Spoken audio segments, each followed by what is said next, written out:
Hello, today we are going to start a new topic of marketing management, Unit 2, that is product level. I am Mariam Chani, Assistant Professor of Bapu Banarsi Das University, Lucknow. Content to be discussed what is product, what are the 5 product levels, that is core benefit of product, basic or generic product, expected product, augmented product, potential product, 5 product level example of Coca-Cola, 5 product level advantages, and summary. What is a product? For Kotler, the definition of a product goes way beyond being a physical object or a service, defines a product as anything that can meet a need or want. This means that even a retail store or customer service representative is considered a product. It means that Kotler has given a definition which means कि anything, कोई भी physical object या service is defined as a product जो कि किसी भी consumer की need या want को satisfy करे. Then, no matter how well costs are driven or held down, no product can be profitable unless it sells. Therefore, all products must satisfy customer needs and wants. As all customers are different and seek different benefits from products, business would ideally tailor their product to satisfy each customer's wants and needs. However, for many businesses, this is not achievable, so they need a way of classifying product in a structure aligned to a customer segment as defined by their needs and wants.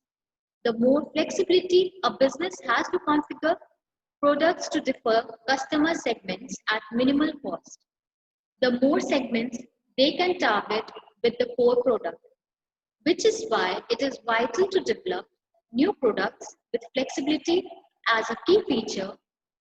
Philip Kotler, an economist, devised a model that recognizes customers have 5 levels of needs ranging from functional or core needs to emotional needs.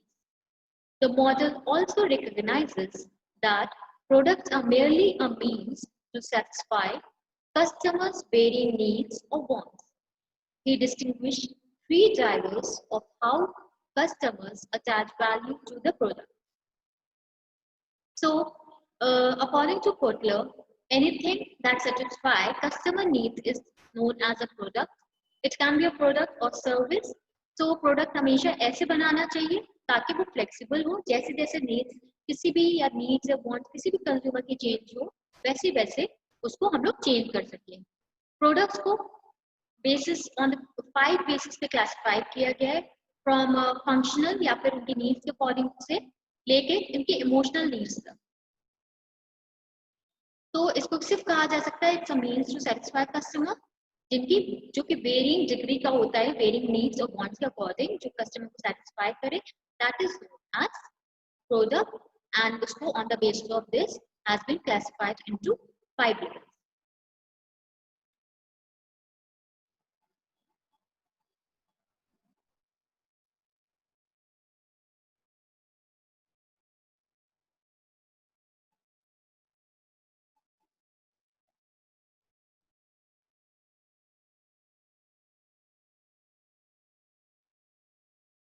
The model considers that products are a mean to an end to meet the various needs of customers. The model is based on there being 3 ways in which customers attach value to the product. So, product is क्या होता है, जो and उसका क्या main motive होता है कि जो भी नीड्स या कस्टमर्स की हैं उनको पूरा कर सके. तो इसी बेसिस पे मॉडल क्लासिफाई किया गया है. बेसिक 3 चीजें होती हैं जो कस्टमर अटैच करता है किसी भी चीज को लेके अपने प्रोडक्ट से. First is customer need, that is the lack of basic requirement. Customer need क्या होता है, अगर किसी चीज की कमी है या रिक्वायरमेंट है, that is known as customer need. Customer want a specific requirement for a product or service to meet a need. कोई भी रिक्वायरमेंट किसी प्रोडक्ट की या सर्विस की जिससे वो नीड उसकी पूरी हो सकती है. Customer demand, a set of want plus a desire and ability to purchase or pay have them satisfied. Customers need क्या होता है कि हम चाह रहे हैं हमारी जिंदगी में किसी चीज की कमी है और वो चीज हम चाहते हैं, जैसे प्रोडक्ट हम चाहते हैं ताकि वो जो हमारी जरूरत है वो पूरी हो जाए. कस्टमर वांट क्या होता है, जैसे हो सकता है हमारी जिंदगी में किसी कार या व्हीकल की कमी हो, ठीक है, हमें मतलब किसी जगह ट्रैवल करने के लिए किसी चीज की रिक्वायरमेंट हो. कस्टमर चाहता क्या है, हो सकता है वो एक कार चाहता हो, कार में हो सकता है BMW चाहता हो या मर्सिडीज चाहता हो. कस्टमर की डिमांड क्या होता है कि अगर मान लो कस्टमर की वांट तो भले BMW या मर्सिडीज हो, लेकिन डिमांड कब बनती है जब उसके पास पैसे हो उस चीज को पे करने के लिए. अगर उसके पास वो पैसे हैं और वो उसे दे के वो BMW या मर्सिडीज खरीद सकता है तो वो कस्टमर की डिमांड बन सकती है. लेकिन अगर मान लो उसके पास उतने पैसे नहीं है और वो उतने ही पैसे हैं जिससे वो आइटन या सेंट्रो खरीद सकता है, तो ये डिमांड किसकी बन जाएगी, आइटन या रियल डिमांड आइटन और सेंट्रो की बनेगी, ना कि BMW या Mercedes. Customer will choose a product based on their perceived value of it. The customer is satisfied if the product's actual value meets or exceeds their expectation. Customer क्या choose करता है, product जो उसमें perceive value पे, मतलब हम तभी कोई प्रोडक्ट खरीदते हैं जब हमें लगता है कि जो हम चाह रहे हैं उस प्रोडक्ट से वो हमें मिल जाएगा. That is known as perceived value. Customer तभी सेटिस्फाई होता है जब उसने प्रोडक्ट की जो एक्चुअल वैल्यू है उसकी जो एक्सपेक्टेशन थी उससे मीट कर दे. मान लो तुमने जो सोचा था उस प्रोडक्ट के बारे में वो जब तुम्हारी नीड पूरी कर दे रियलिटी में, then it customer is satisfied, तभी तुम सेटिस्फाई होगे. If the product's actual value falls below their expectation, they will be dissatisfied. लेकिन अगर मान लो प्रोडक्ट की जो एक्चुअल वैल्यू थी वो हमें उतना सेटिस्फाई नहीं कर पाती है जितना हमने सोचा था, then it is our need will be dissatisfied. Next is what are the 5 product levels? अब 5 product levels क्या होते हैं, जो अभी हमने पढ़ा था 5 बेसिस पे हम लोगों ने उसको क्लासिफाई किया है. Some firms sell a single product, others sell a variety of products. A product item refers to a unique version of a product that is distinct from the organization other product. तो हो सकता है कुछ firms एक ही product बेच रहे हो या फिर हो सकता है बहुत वैरायटी ऑफ प्रोडक्ट बेच रहे हो, लेकिन प्रोडक्ट होता क्या है, कोई यूनिक या उसमें कोई ऐसी चीज होती है जो बाकी प्रोडक्ट से उसको डिस्टिंक्ट करता है, तो वो उस ऑर्गेनाइजेशन को रिप्रेजेंट करता है अपने उस प्रोडक्ट से. प्रोडक्ट लेवल ये फर्स्ट होता है. The Theodore Levitt, product level Theodore Levitt ने प्रपोज किए थे. Theodore Levitt proposes that in planning its market offering, the marketer needs to think through 5 levels of products. Each level adds more customer value and taken together form customer value hierarchy. मतलब Theodore Levitt ने कहा था कि हम लोग जो है market offering को अकॉर्डिंग टू मार्केटर्स नीड हम लोग उसको 5 कैटेगरीज में डिवाइड कर सकते हैं, और हर जो लेवल है वो जैसे जैसे बढ़ती जाती है उस हिसाब से कस्टमर का सेटिस्फैक्शन और वैल्यू भी उसके लिए बढ़ती जाती है, जो कि अल्टीमेटली आगे जाकर क्या बना देती है, customer value hierarchy. These are the 5 product levels. First is core benefit, second is generic product, third is expected product, fourth is augmented product, and fifth is potential product. So this is a model of 5 product levels. So you need to understand this and learn this properly. First is core benefit of product. This is the most fundamental level. This includes fundamental services or benefit that the customer is really buying. For example, a hotel customer is actually buying the concept of rest and sleep. ये क्या होती है, core हमें नाम ही से पता चला, it is the most basic requirement. जब कोई प्रोडक्ट हमारी कोई बेसिक से बेसिक नीड को सेटिस्फाई करता है तो ये उस लेवल का प्रोडक्ट होता है. इसमें क्या होता है, कोई भी बेसिक सर्विस हो सकती है या बेसिक रिक्वायरमेंट हो सकती है जो कस्टमर की फुलफिल हो रही हो उसको खरीदने के बाद.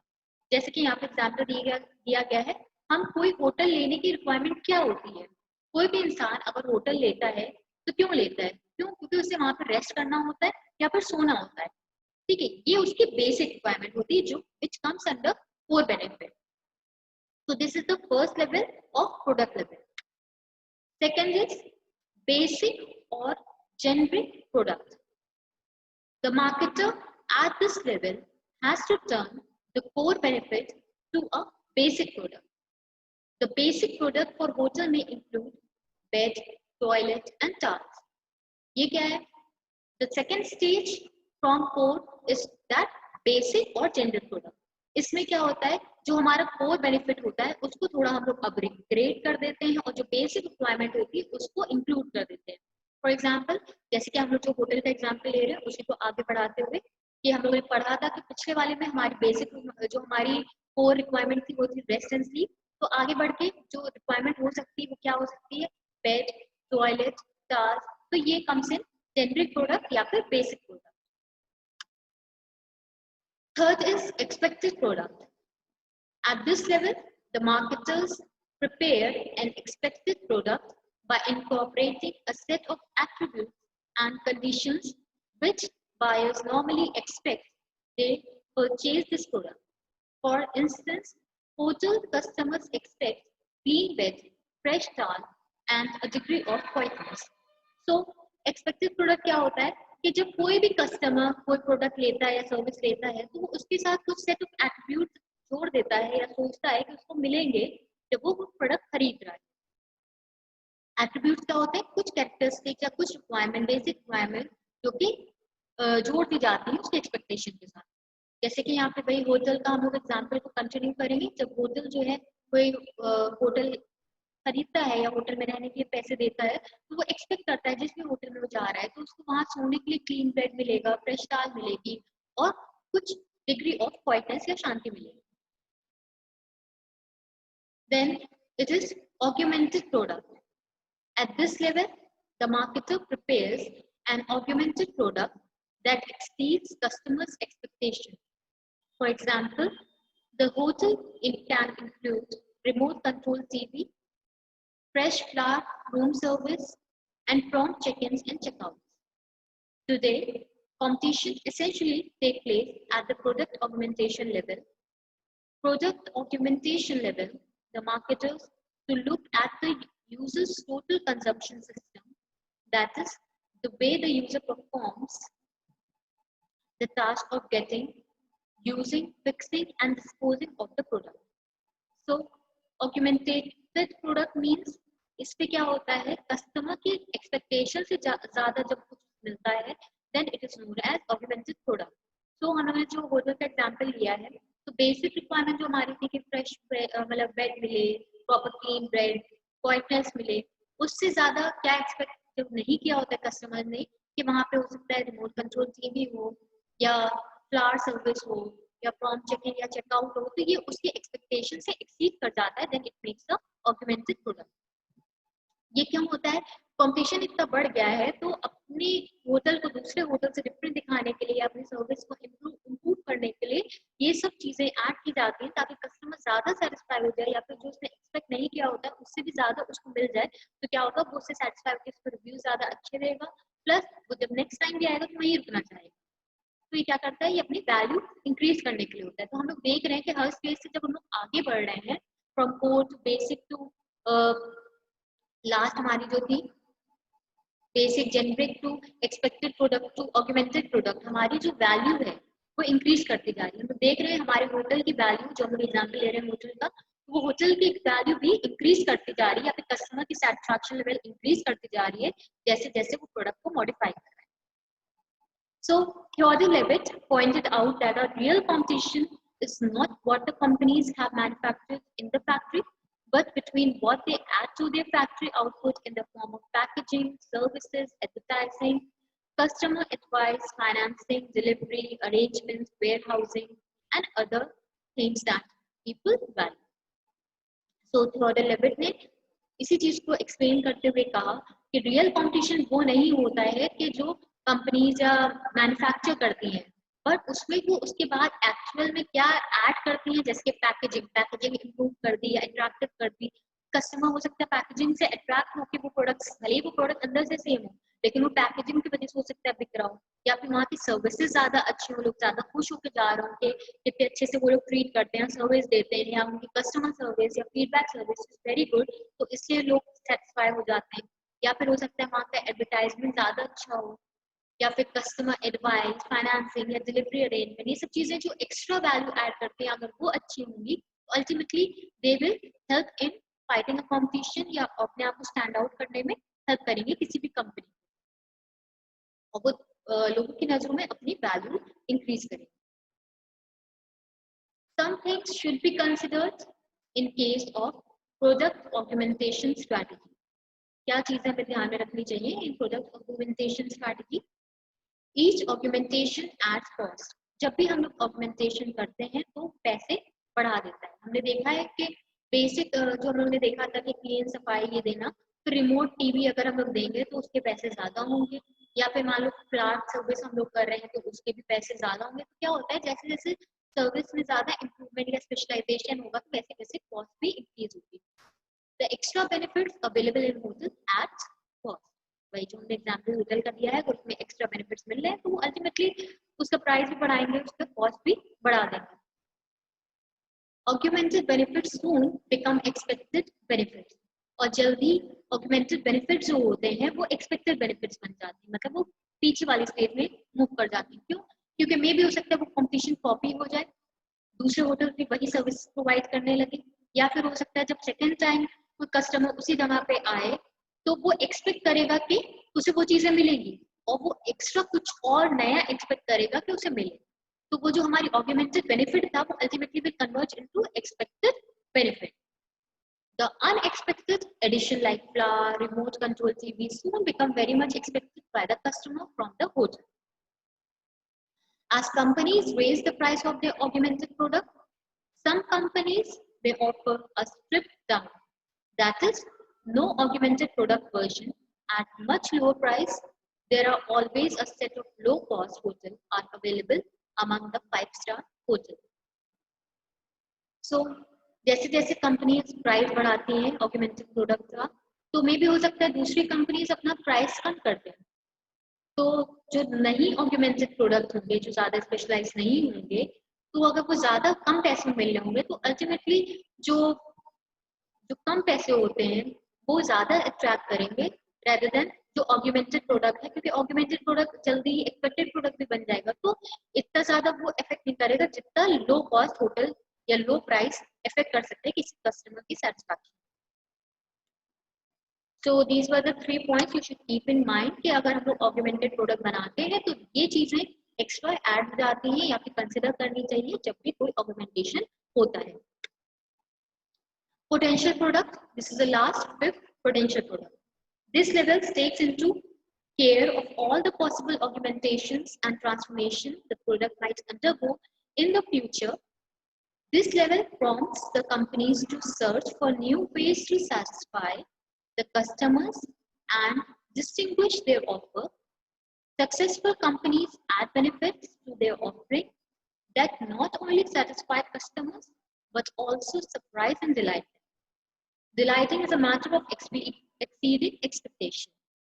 So, in potential product, तो इसमें क्या होता है, सारे जो ऑगमेंटेशन की पॉसिबिलिटीज है उनको किया जाता है और उनके आगे करने के लिए क्या उनको कर सकते हैं कि वो कस्टमर के लिए फिर से उनकी वैल्यू इंक्रीज हो जाए, that is known as potential product. मतलब हमें जो हम प्रोडक्ट एग्जिस्ट कर रहा है उसकी पोटेंशियलिटी या फिर उसकी वैल्यू कैसे बढ़ा सकते हैं, क्या इनोवेट कर सकते हैं उसमें, क्या नई चीजें इंट्रोड्यूस कर सकते हैं जिससे कस्टमर ज्यादा अट्रैक्ट हो जाए उसके लिए, या फिर क्या ऐसे ऑफर दे रहे हैं जो उसको डिस्टिंग्विश करे दूसरे कंपनी। जैसे क्या होता है, ना ही हमें बेनिफिट मिलता है कि हमारे कस्टमर सेटिस्फाई हो जाते हैं, बट ऑल्सो वो डिलाइट हो जाते हैं, सरप्राइज हो जाते हैं, और जब डिलाइट हो जाते हैं तो ये जो है कस्टमर को सेटिस्फैक्शन बहुत ज्यादा होता है। In our hotel, this could mean a different gift placed in the room each time a customer stays. For example, it could be some chocolates on one occasion and some luxury water on another. By continuing to augment its product, in this way the hotel will continue to delight and surprise the customer. तो हमने पहले पढ़ा था इससे पहले वाले में कि जल्दी जो ऑगमेंटेड प्रोडक्ट हो जाता है वो एक्सपेक्टेड प्रोडक्ट हो जाता है। जब आप रोज रोज जब आप रेगुलरली किसी होटल में जा रहे हैं और आपको पता है वहाँ की सर्विस में ये देते ही है बेनिफिट, तो वो धीरे धीरे तुम्हें क्या हो जाएगा, यूजुअल हैबिट में आ जाएगा and you will not be over excited, या उस प्रोडक्ट की जब वो चीज तुम्हें दोबारा मिलेगी तो may be you will be not over excited to delighted with that same kind of service. तो जल्दी तुम्हारे लिए क्या हो जाएगा, एक्सपेक्टेड प्रोडक्ट के फॉर्म में आ जाएगा। तो उसको फिर से हमें अच्छा करने के लिए या डिलाइट करने के लिए कस्टमर्स को हमें क्या करना चाहिए, उसकी पोटेंशियलिटी जो है बढ़ानी चाहिए। वो हम कैसे कर सकते हैं, जैसे कि हमने होटल का एग्जाम्पल लिया है थ्रू आउट, सो हम ये कर सकते हैं कि we can add we could offer some chocolates. किसी भी ओकेजन पे उनको जब भी कोई नया कस्टमर आए या पुराना कस्टमर आया उसको या तो चॉकलेट दे या कोई गिफ्ट दे, जिससे वो हर बार जब आए तो वो डिफरेंट गिफ्ट देख के वो खुश हो जाए एंड उसकी एक्सपेक्टेशन जो है, उसकी जो ऑगमेंटेशन वैल्यू है वो बनी रहे। तो this is known as potential product. So now let us take example of 5 product level example of Coca-Cola. It can be easy to see how 5 product level apply to the hotel industry, but what about a company like Coca-Cola? Coca-Cola में हम लोग ये कैसे कर सकते हैं, हम लोगों ने पढ़ा तभी होटल इंडस्ट्री में उसको कैसे अप्लाई कर सकते हैं। So now let us take an example of very famous soft drink which is known as Coca-Cola. Let's examine what each level might be for this company. Core benefit. The core benefit of Coca-Cola is to quench a thirst. तो जो हम लोगों ने पढ़ा था, core benefit क्या होता है, जो कोई भी एकदम मिनिमम या फंडामेंटल रिक्वायरमेंट होती है अगर वो हमारी पूरी हो जाए then it is known as core benefit. तो हम लोग कोका कोला या कोई सॉफ्ट ड्रिंक क्यों पीते हैं, क्योंकि वो हमें थर्स्ट हमारी जो है, जो हमारी प्यास है वो बुझाने में हेल्प करता है। ठीक है, तो this is the fundamental requirement of any kind of product या any kind of soft drink product की टू क्वेंच अ थर्स्ट। फिर हम लोग जेनरिक प्रोडक्ट में क्या करेंगे, जेनरिक प्रोडक्ट में क्या होगा, the generic product is a burnt vanilla smelling black carbonated and sweetened preservative। तो जेनरिक प्रोडक्ट में क्या हो गया, हमें जो उसका टेस्ट होता है burnt vanilla smelling black carbonated sweetened preservative, हमें ये जब मिल रही है, ये हम एक्सपेक्ट कर रहे हैं, ये हमारा जेनरिक प्रोडक्ट में आ गया। या फिर मान लो हमने माजा ऑर्डर की, तो माजा में क्या मिल रहा है, मैंगो स्मेल, ठीक है, yellow colour, non fizzy drink, so that is generic product of Maaza. So this is of Coca-Cola के burnt vanilla, smelling black, carbonated and sweetened fizzy drink. Now expected product. The expected product is that the customers Coca-Cola is cold. If isn't the case, then expectation would be met and the drink will not taste its best in the mind of the customer.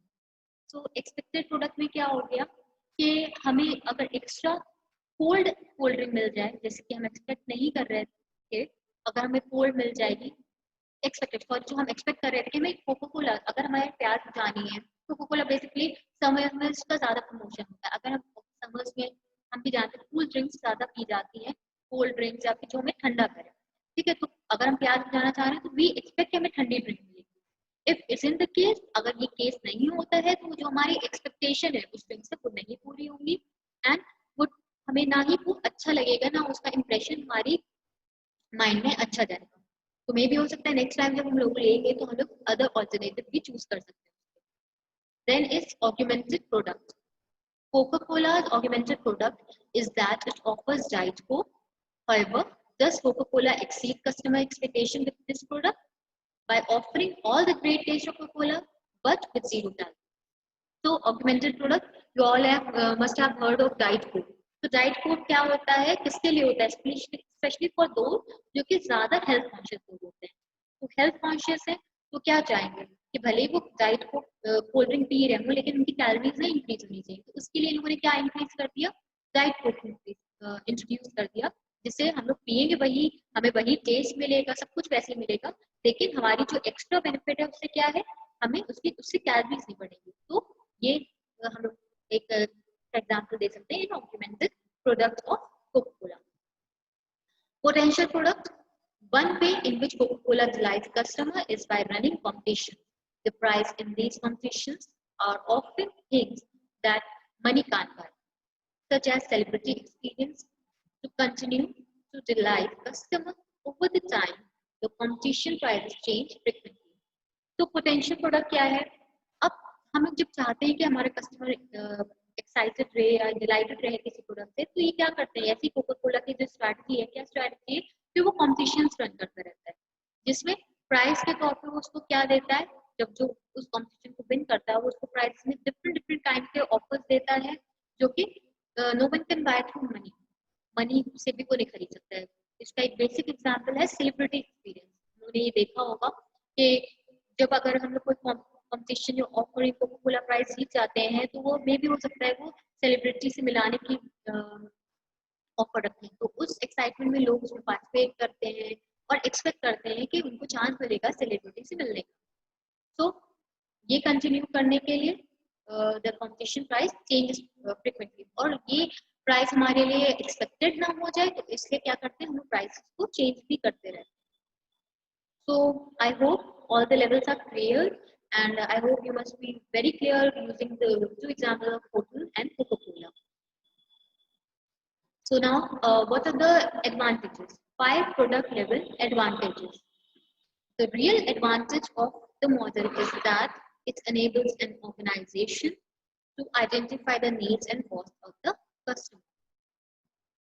इससे क्या होता है, हमें क्या फायदा होता है कि हम जो है, जो हमारे कस्टमर्स हैं उनकी नीड्स और वांट को अंडरस्टैंड कर सकते हैं प्रॉपर्ली, और उसके अकॉर्डिंग ऑर्गेनाइजेशन क्या कर सकती है, match the features they create to what the customer wants.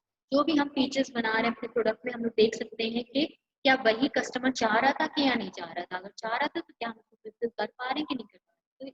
तो इस चीज में हम लोग को हेल्पफुल रहता है। हम लोग एक कह सकते हैं बेंचमार्क होता है हमारे लिए, जिससे हम टेस्ट कर सकते हैं जो प्रोडक्ट उसके बनाया जा रहा है क्या वो उस तरह से कस्टमर उसको ले भी रहे हैं या नहीं ले। Next is match operational processes to what customer wants. In our hotel example, this would mean that strict process around cleaning each room. So हम लोग देख सकते हैं कि हमारे जो ऑपरेशनल प्रोसेस हो रहे हैं, जो कस्टमर चाहता है क्या वो पूरे हो रहे हैं कि नहीं हो रहे।